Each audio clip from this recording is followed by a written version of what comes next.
मित्रों नमस्कार, लक्ष्य एकेडमी के यूट्यूब चैनल में आपका स्वागत है। आज हम बेहद महत्वपूर्ण एक टॉपिक पर चर्चा करने आए हैं। खंड शिक्षा अधिकारी का जो एग्जाम है, जो परीक्षा है, उसमें कैसे सफल हों आप।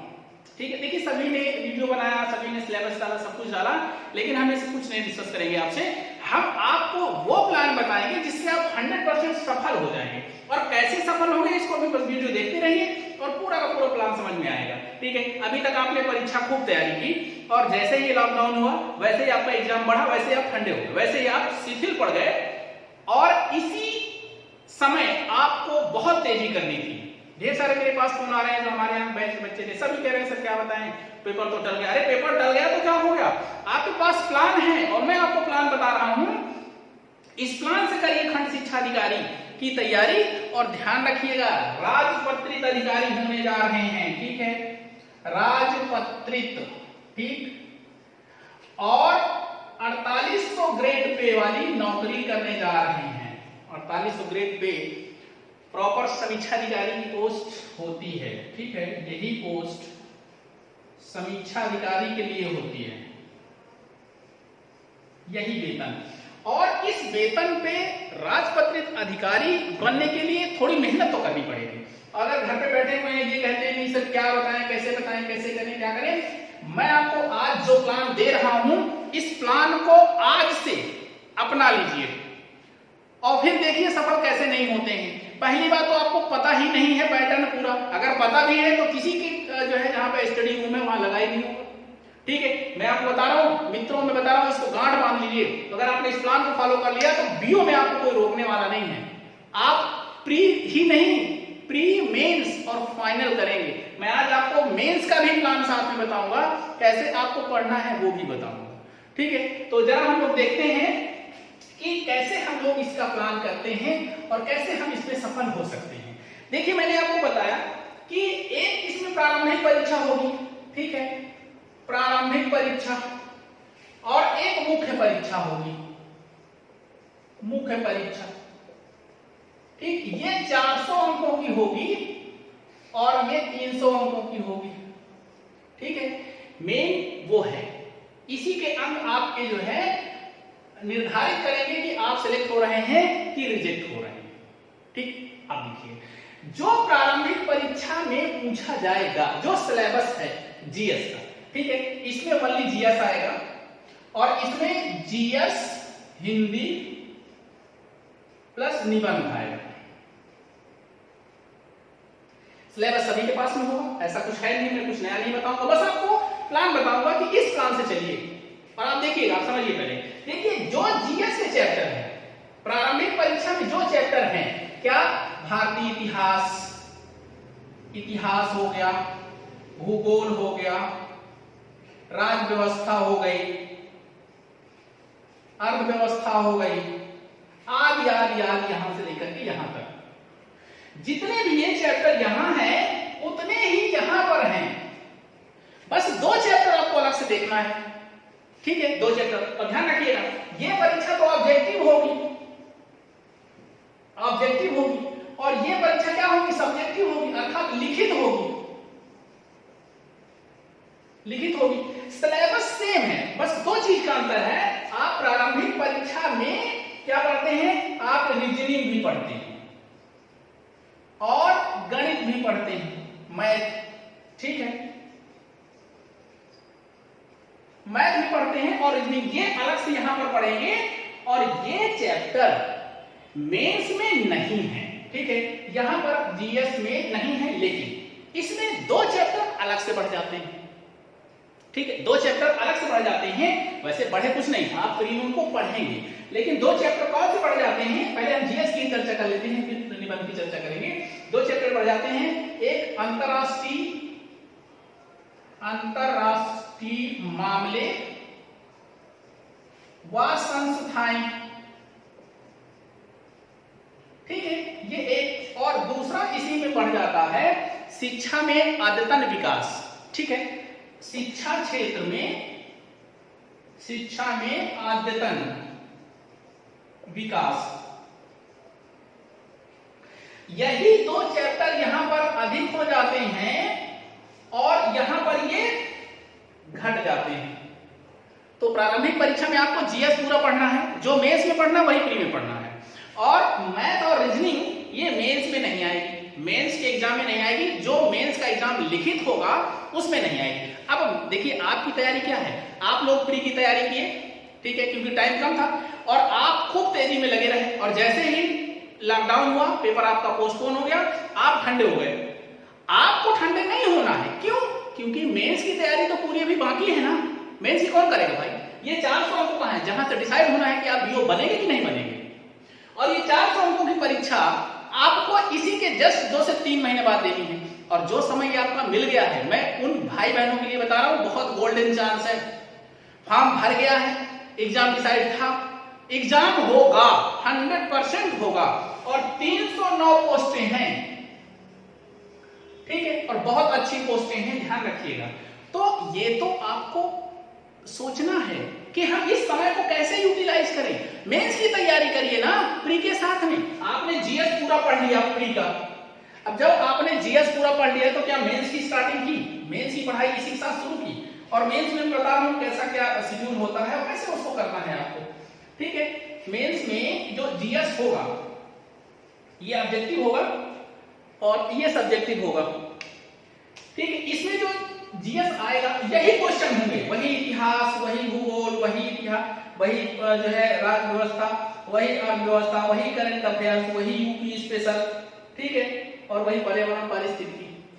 यहां पर क्या होगा, यहां पर 3 खंड में होगा। खंड आ, खंड आ में क्या होगा कि 125 शब्दों के कितने क्वेश्चन होंगे?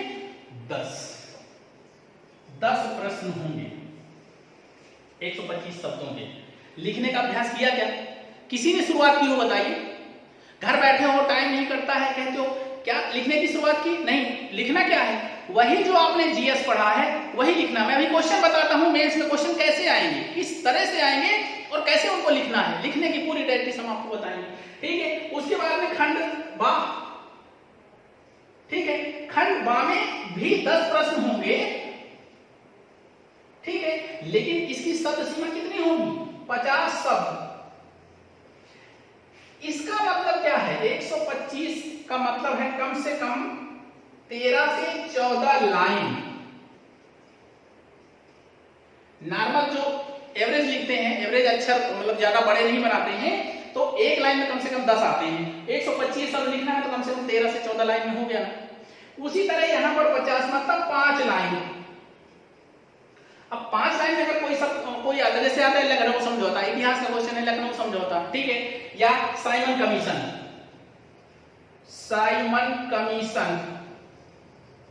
इसमें लिखना। अब देखिए साइमन कमीशन इसमें भी आ सकता है 125 शब्दों में लिखने को, 5 लाइन में भी लिखने को आ सकता है, 50 शब्दों में। क्या लिखना है, कैसे लिखना है, ये प्रैक्टिस का काम है। लेकिन मैं बताऊं आपको कि घर बैठे हैं आप कैसे तैयारी करेंगे। उसके बाद में होता है आवाज शब्द, इसमें 25 शब्दों का आएगा। आप 25 शब्दों में आप कितने क्वेश्चन लिखेंगे? 20 क्वेश्चन लिखेंगे, 20 प्रश्न लिखेंगे। तो अब इसमें ये बताओ कि कितने लोग हैं कि प्री के साथ में, प्री का एग्जाम अभी हुआ नहीं है, लेकिन कितने लोग प्री के साथ मेंस की तैयारी कर रहे हैं? कोई कर रहा है? नहीं कर रहे हो, इसीलिए कह रहे हैं दिक्कत है। आप प्री को मेंस के साथ लेके चलो। आपने जो प्री पढ़ा हुआ है, जब आप मेंस लिखने लगोगे तो प्री एकदम मजबूत हो जाएगा, प्री में कॉन्फिडेंस आ जाएगा आपको, ठीक है।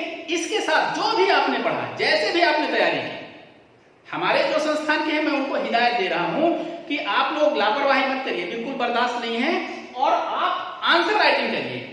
दिक्कत है, आप व्हाट्सएप ग्रुप बना हुआ है, आप उसमें हमें डालिए, बताइए।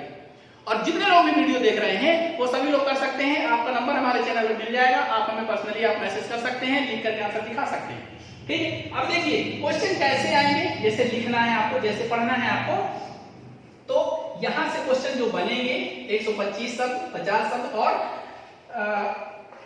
125 शब्दों में, ये कैसे होंगे, ठीक। इसको जरा देख लीजिए। मुख्य परीक्षा जीएस। अब देखिए जैसे पॉलिटी से क्वेश्चन बनेगा, लोक लेखा समिति, लोक लेखा समिति। अगर ये क्वेश्चन आया तो लोक लेखा समिति तो पता है ना, अगर नहीं पता है तो क्यों नहीं पता है, फिर कैसे कैसे तैयारी जो है क्या बताएं, तैयारी पेपर टल गया। आप यही चीज आपको देखनी है। और इस तरह के क्वेश्चन जो भी हैं, जिनको भी आप 125 शब्दों में लिख सकते हो, 125 शब्दों में लिखिए, जो बड़ा मैटर है वो 125 शब्दों में, नहीं तो आप 50 शब्दों में लिखिए, ठीक है। जैसे अभी हाल ही में चर्चा में है कोविड-19, ठीक है, इस पे क्वेश्चन बन सकता है, ढेर सारे इस महामारी से क्वेश्चन बनेंगे, तो यहां से भी आप लिख सकते हो। अब इसके बारे में कितना जानते हो आप, घर में बैठे हो, कुछ लोग तो जानते नहीं होंगे इसके बारे में ज्यादा, वैसे तो महामारी है जानते तो होंगे, लेकिन लिखना कैसे है ये नहीं जानते, ठीक है। अब कोविड-19 के बारे में कुछ लिख के दिखाओ, जो भी उसमें संशोधन होगा हम करेंगे आपको, ठीक है। धारा 360, धारा 360 कितना जानते हो, एनआरसी 125 शब्दों में तो कम से कम लिख ही सकते हो ना। कितना लिखना, देखिए जब मैटर बड़ा होता है, जब कोई टॉपिक बड़ा होता है, अब हम कहते हैं 1857 की क्रांति, 125 शब्दों में लिखिए। अब उसमें कितना लिखना है, क्या क्या लिखना है, वो आपको बताना पड़ेगा कि बड़े मैटर को कैसे कंपाइल करना है। लेकिन अब इनको तो कर ही सकते हो ना। तो इस तरह के राजकोषीय घाटा, जैसे पॉलिटी में आ गया राजकोषीय घाटा, इस तरह के मेरे भाइयों, इस तरह के जितने भी क्वेश्चन आपको मिलते हैं, जहां से आप कर सकते हो उनको करो। हमने अभी पढ़ाया था बहुउद्देशीय परियोजना। अब बहुउद्देशीय परियोजना का क्वेश्चन आ गया, बहुउद्देशीय परियोजना भारत के लिए वरदान है या अभिशाप? बहुउद्देशीय परियोजनाएं वरदान या अभिशाप, ऐसे में तो क्वेश्चन आते हैं। अब आपको बताना है कि साहब जो बहुउद्देशीय परियोजनाएं हैं वो वरदान कैसे हैं और अभिशाप कैसे हैं, आपका निचोड़ क्या है, कोई सोल्यूशन देना चाहते हैं दे सकते हैं 2 लाइन, ठीक है। आप उसकी कमियां बताएंगे कि साहब देखिए पहले तो उसका वरदान बताइए, वरदान क्या है। जैसे आप जवाहरलाल नेहरू जानते हैं, उन्होंने कहा था कि बहुउद्देशीय परियोजना भारत का मंदिर है। मंदिर क्यों है, जाहिर समय महत्वपूर्ण है, इसलिए उनको मंदिर की संज्ञा दी गई हो। पहले महत्व बताइए कि हाँ ये बहुउद्देशीय, बहुत उद्देश्य होते हैं, ये उद्देश्य, ये उद्देश्य, ये उद्देश्य, ये लाभ, ये फायदे। उसके बाद उसके नुकसान भी बताने हैं, गिनाना नहीं है। बहुउद्देशीय परियोजना में सबसे बड़ी ये, पहली स्थापित ये, सबसे लंबा बांध ये, सबसे ऊंचा बांध ये, बिल्कुल मत लिखिएगा, ये नहीं लिखा जाता है। और अभिशाप में अभी इसका उदाहरण दे सकते हैं आप, नर्मदा बचाओ आंदोलन का, मेधा पाटकर का, वो क्यों इसका विरोध कर रही थी, उसे ढेर सारे नुकसान भी हैं बांध बनाने से, उसको आपको एक एक करके दिखाना है, बस क्वेश्चन पूरा हो गया। इसी तरह से अभी हाल ही में एक बांस मिशन चर्चा में था, बांस मिशन, इन पे आप 50-50 शब्दों का लिखने, देखिए जो 50 शब्दों में है और जो 25 शब्दों में है, इनमें भूमिका नहीं लिखनी है। और जो 125 शब्दों में 1-2 लाइन की भूमिका बना सकते हैं, नहीं तो फैक्ट दीजिए, और फैक्ट क्या मतलब जो मेन कंटेंट है वो डालिए और निकल जाइए आगे। और ये जो जीएस का पेपर है, जो जीएस का पेपर है कितने नंबर का है, 200 नंबर का है भाई। और उसके बाद में 200 नंबर में दूसरा पेपर आता है, ठीक है। जीएस को इसी तरह से आप तैयार करिए और आप हमें भी बता सकते हैं। और इसके बाद में आता है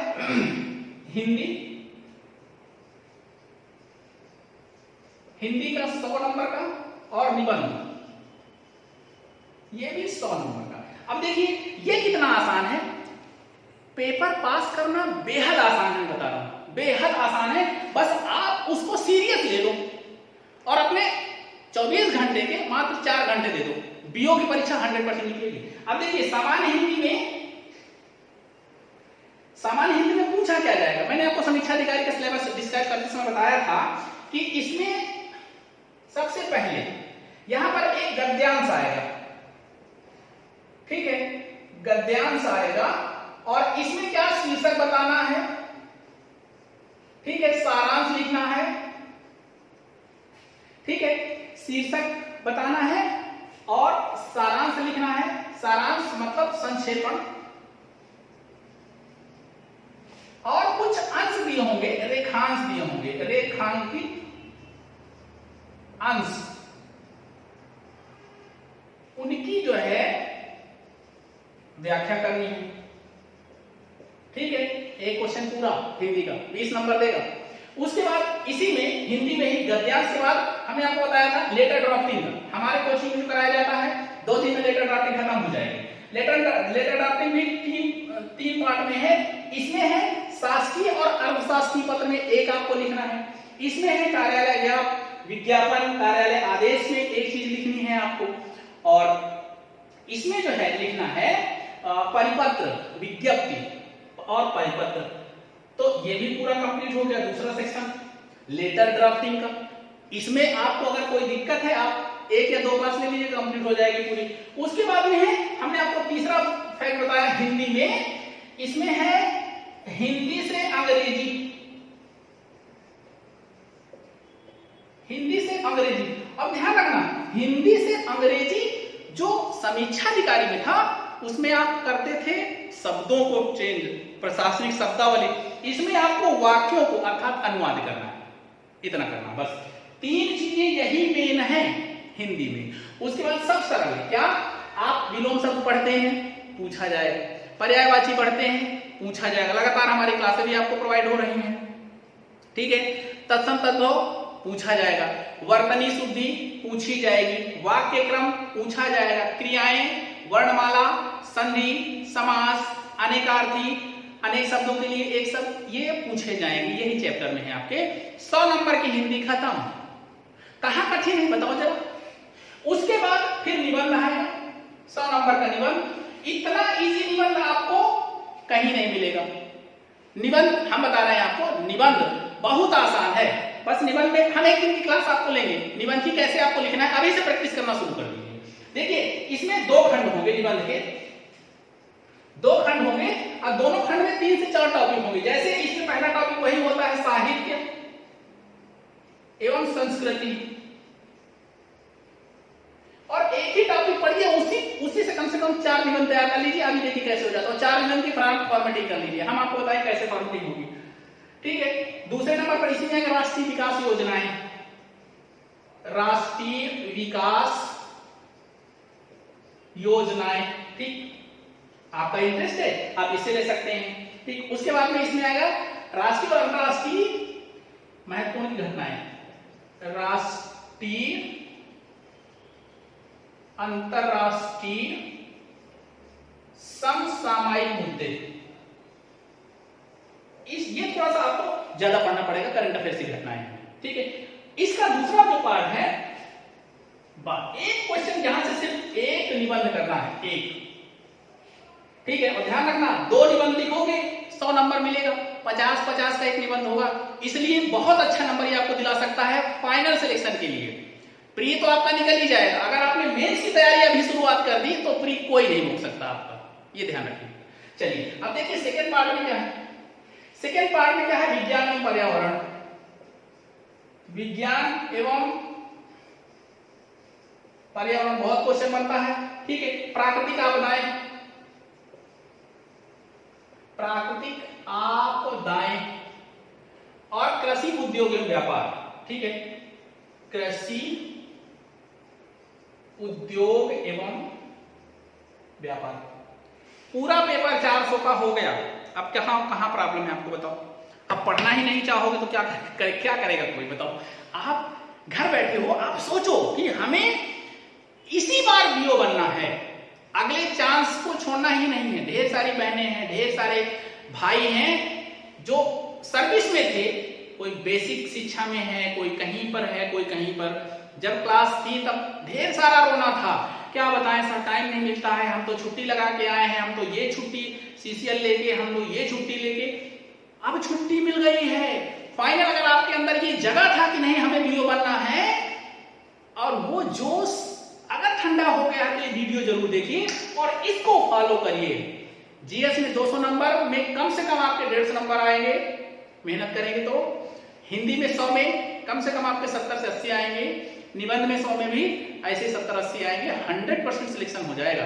और प्री इसलिए निकल जाएगा क्योंकि आपने मेंस की तैयारी कर ली है। मेंस की तैयारी जब करते हैं, देखिए चैप्टर वही है, मैंने आपको बता दिया, सिर्फ मैथ और रीजनिंग प्री में ज्यादा है और मेंस में वो चीज नहीं है। ठीक है, तो अगर आप जीएस को साथ में लेके चलते हैं, जीएस मेंस के लेकर चलते हैं, तो प्री अपने आप निकल जाएगा और मेंस भी बहुत अच्छे से होगा। तो मेरे हिसाब से, मेरे अनुसार चलेंगे तो ये मेरी प्लानिंग है, और इस तरह से मेहनत कर लीजिए। बीईओ खंड शिक्षा अधिकारी बनने से आपको कोई नहीं रोक सकता है। ठीक है, चलिए आज की वीडियो यहीं तक, अगली वीडियो फिर मिलेंगे। नमस्कार।